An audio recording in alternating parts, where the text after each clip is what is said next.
அந்த ஊரு பேரு செம்மண்மேடு. பேருக்கேத்த மாதிரி அந்த மண்ணு செக்கச்செவேல்னு இருக்கும். சுத்தி பார்த்தா வயல்வரப்பு, வாய்க்கால் தண்ணின்னு அப்படியே கண்ணுக்கு குளிர்ச்சியா இருக்கும். ஊர்ல இருக்கிற சனம் அத்தனையும் ஒரே குடும்பம் மாதிரி ஒன்னா இருந்தாங்க. அந்த ஊர்ல தான் நம்ம கருப்பாய் பாட்டி இருந்தாங்க.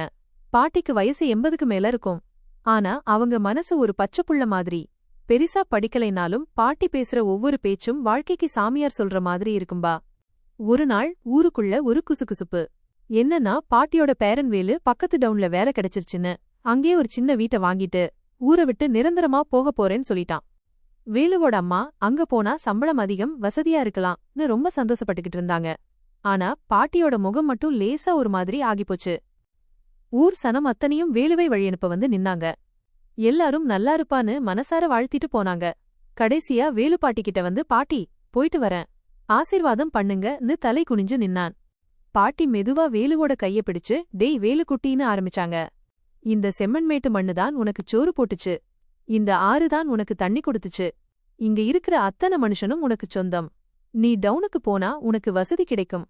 அதுக்கென்ன, நல்லாதான் இருக்கும். ஆனா இங்க இருக்கிற இந்த உறவு அங்க கிடைக்குமாடா? வேலு, பாட்டி நான் வாரத்துக்கு ஒரு வாட்டி வந்து உங்கள பாத்துட்டு போறேனேன்னு சொன்னான். பாட்டி ஒரு சிரிப்பு சிரிச்சாங்க. போடா புள்ள, உறவுன்னா வந்து பார்த்துட்டு போறது இல்லடா. உனக்கு ஒரு கஷ்டம்னா ராத்திரி 12 மணிக்கு உன் வீட்டு வாசல்ல வந்து கதவ தட்டி நிக்கிறானே ஒருத்தன், அந்த தைரியம்தான் உறவு.